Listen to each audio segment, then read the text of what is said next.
Tous les yeux sont maintenant tournés vers le segment que présentera Beijing lors de la cérémonie de clôture des Jeux olympiques de Pyeongchang. Les 8 minutes de Beijing. Plus tôt, l'équipe responsable du spectacle est arrivée à Pyeongchang pour se préparer et répéter. Le numéro s'est bien déroulé pendant les répétitions au cours des 2 derniers jours, mais il s'agit d'une coopération entre 5 ministères.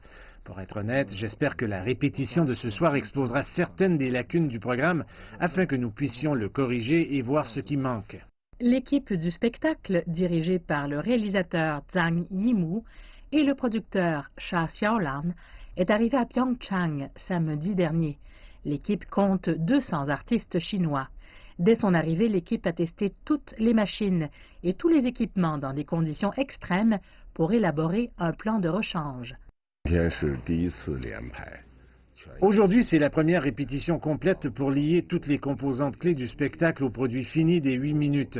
Je pense que nous sommes bien préparés, très bien préparés. Bien sûr, nous voulons être parfaits. La météo est le principal souci.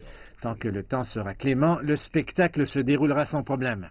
Les Jeux d'Athènes en 2004 ont surtout insisté sur l'histoire chinoise, en présentant des éléments traditionnels, comme les lanternes rouges et le jasmin. Cette fois-ci, l'équipe emprunte une voie high-tech pour présenter la Chine contemporaine. Je ne peux pas vous le dire, attendons voir. Si je le dis, alors le spectacle ne sera plus une surprise. Nous espérons que le public pourra voir un spectacle complètement différent de celui d'Athènes. C'est totalement autre chose. Le spectacle mettra en vedette la nouvelle technologie en Chine. C'est totalement différent. Le comité olympique de Pyeongchang remettra le drapeau olympique symbolisant le relais à Beijing. Les Jeux olympiques d'hiver entreront alors dans le territoire de Beijing. Le spectacle de 8 minutes accueillera des athlètes du monde entier en vue du rassemblement de 2022 à Beijing.